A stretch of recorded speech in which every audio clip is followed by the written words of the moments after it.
We got breaking Miami Dolphins news. Grier going out and grabbing another linebacker in NFL free agency. Jeremy Fowler had it first. Free agent linebacker Willie Gay Jr. is signing with Miami on a one-year deal. This is a former second-round pick out of Mississippi State. Played multiple seasons for the Kansas City Chiefs, was a part of that starting defense when Miami played them in the postseason a couple of years ago, was with the Saints last year and played in 8 games, started 8 games, and now will be a member of the Miami Dolphins. And we'll break it down on today's show. I'm Nic Rohloff. This is Dolphins Today by Chat Sports. But one thing is abundantly clear here very early on. The Dolphins linebacking room is just absolutely complete after this signing. That is now 3 linebackers that have signed with the Miami Dolphins in free agency, and you have your core 4. Jordyn Brooks has 2 years left on his deal after signing a 3-year deal last season in the offseason. You brought back Tyrel Dodson on a 2-year deal to be your linebacker too. He played very well down the stretch of last season, and I'm glad that he is back on a multi-year contract, but you added Willie Gay Jr. today. You already signed KJ Britt last week to a 1-year deal. Channing Tindall is still technically under contract. He was your LB5/special teams guy in that linebacker room last season, and it will likely be that again. So you have your 4 middle linebackers under roster right now. Remember last year was Brooks, David Long Jr., you had Duke Riley and Anthony Walker Jr. Now it's going to be Brooks, Dodson, Willie Gay, and KJ Britt. All right, this is why you subscribe, because we break down every single signing the Miami Dolphins will make and do make in NFL free agency. So hit that sub button. We're going to continue to talk about this signing here on today's show.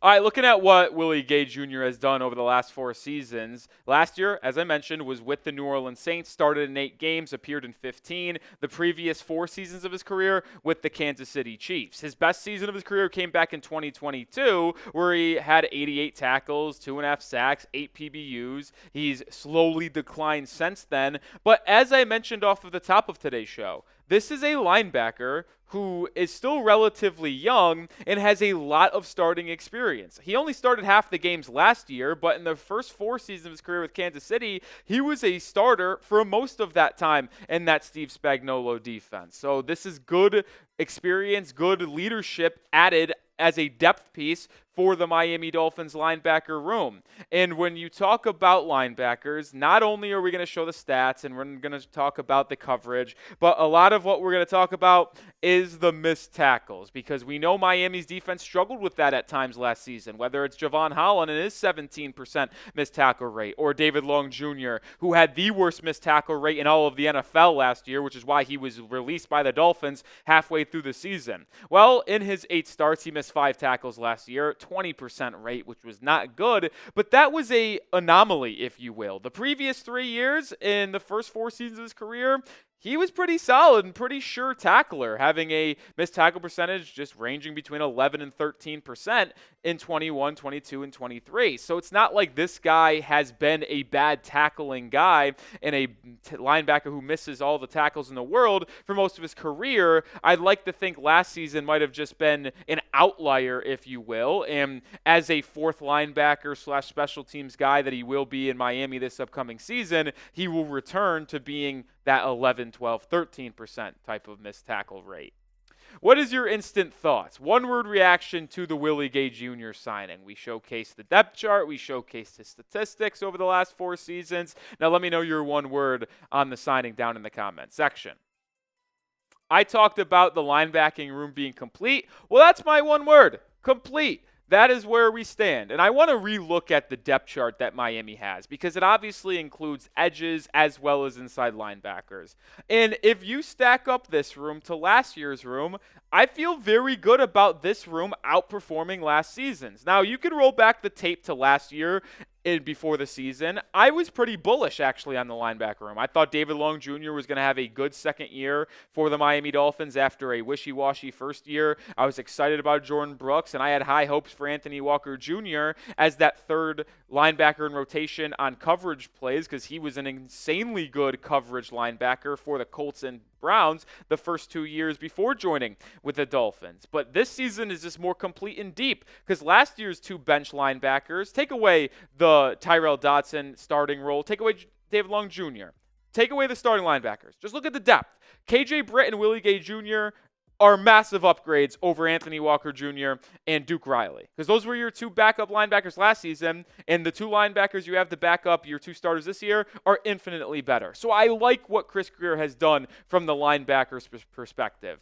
And going into NFL free agency, what is one thing that we said going in? We said the biggest needs for the Miami Dolphins. We talked about safety, interior offensive line, boundary cornerback, defensive line, and off-ball linebacker number 2. Well, they got off-ball linebacker 2 figured out with Tyrel Dodson, but you could still argue there needed to be depth signings at linebacker, and there's 2 of them, KJ Britt and now the newest signing, Willie Gay Jr. And the way I'm looking at this linebacker room is that I said it's complete 2 times now.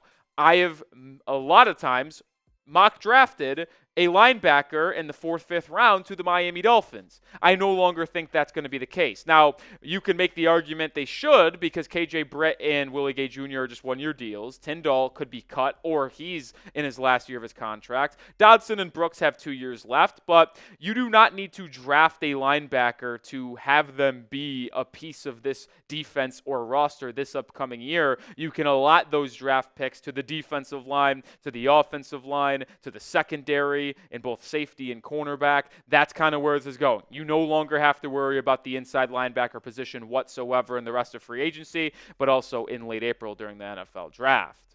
All right, we're going to reflect on what the full situation is in free agency with the Miami Dolphins, but we are sponsored by PrizePicks, the #1 daily fantasy sports platform out there. I play PrizePicks every single day because it's the best way to get action on sports, with it being available in more than 30 states, including California, Texas, and Georgia.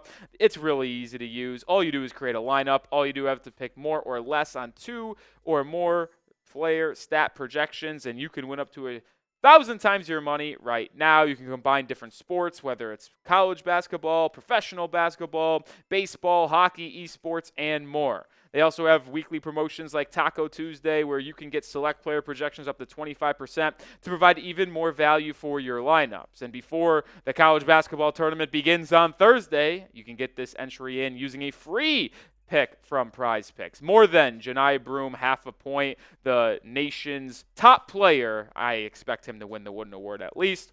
You could also take the picks that I have. Joe Bamisil, more than 1.5 threes, more than John Poulikitis, 2 points, rebounds, and assists for Yale. I like that 3-player entry. You can take my picks. You can take other picks. You can create your own picks with PrizePicks, but download the app and use code CLNS to get $50 instantly after you play your first $5 lineup. One more time, download the app today and use code CLNS to get $50 instantly after you play your first $5 lineup. That link is in the description and comments of today's video. PrizePicks, run your game. All right, we haven't done this in a while, but I think it's a good time to revisit every move the Dolphins have made so far in free agency after the Willie Gay signing. Zach Wilson, James Daniels, and Larry Borom were the first wave of signings in day 1 of free agency. Backup quarterback Zach Wilson, 2 offensive linemen. James Daniels will be your starting right guard. We've talked in depth about how much I like that signing. Borom, depth piece, can move inside, can play outside, likely a Kendall Lamb replacement. Then the Dolphins made a couple of my favorite signings in free agency outside of James Daniels, Nick Westbrook-Ikhine, which we made a video earlier today about him and how big of an impact he will have for the Miami Dolphins. 2 years, $6.5 million deal. And then they also signed Ifeatu Melifonwu, a safety who is likely going to be number 2 or number 3 on your depth chart. Free roaming guy, good ball hawk. If he's able to stay healthy, will be very, very good on a cheap $4 million deal.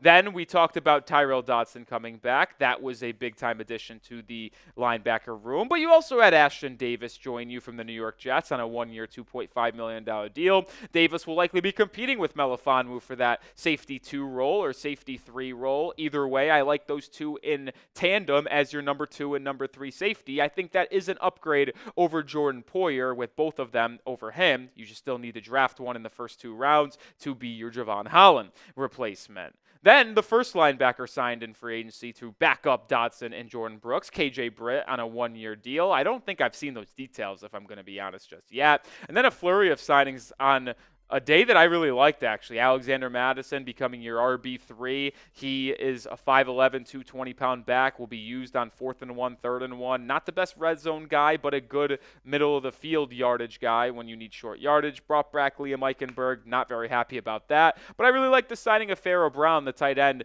coming in here to compete for that tight end 2, tight end 3 role. I think he's an upgrade over Durham Smythe, who you released. I think he's better than Julian Hill. Would the Dolphins still draft a tight end to be a better pass catcher? Maybe, and I could be open to that, but I do like Pharaoh Brown.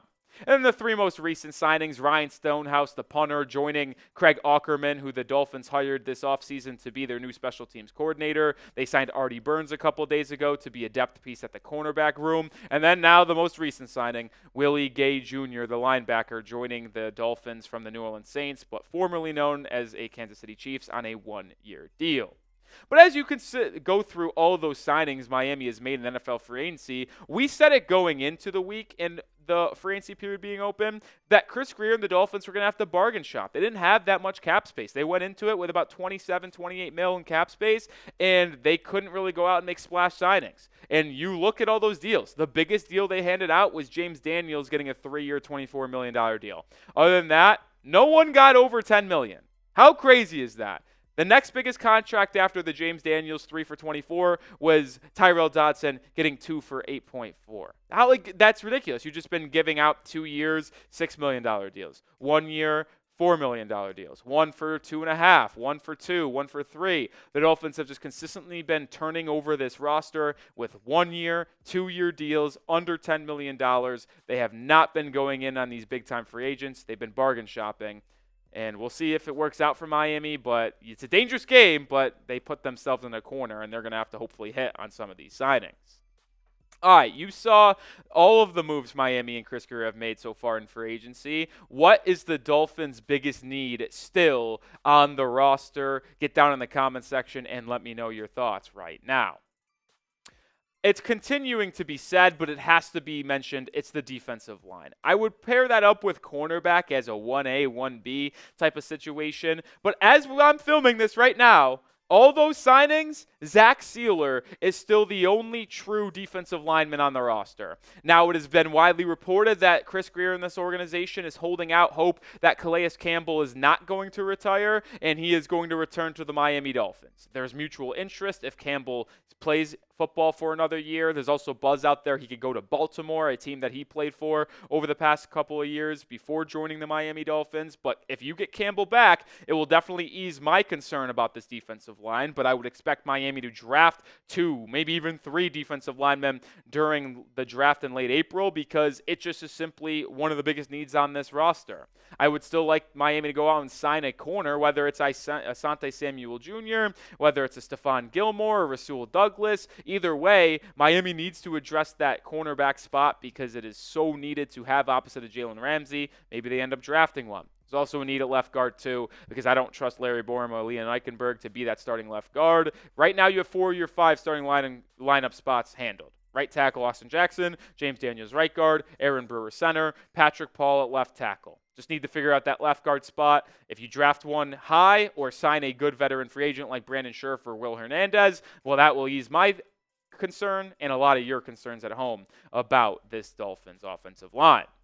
All right, that will do it for today's show. Appreciate everyone tuning in for this Dolphins breaking news. If you wanted to be informed first about the signing, the best place to do it would be on my Twitter. I tweeted about it at Nic_Rohloff, breaking the news, and then I got working on this video for all of y'all. So if you want to be up to date on everything Miami Dolphins, make sure you're subscribed, but make sure you also follow me over on Twitter.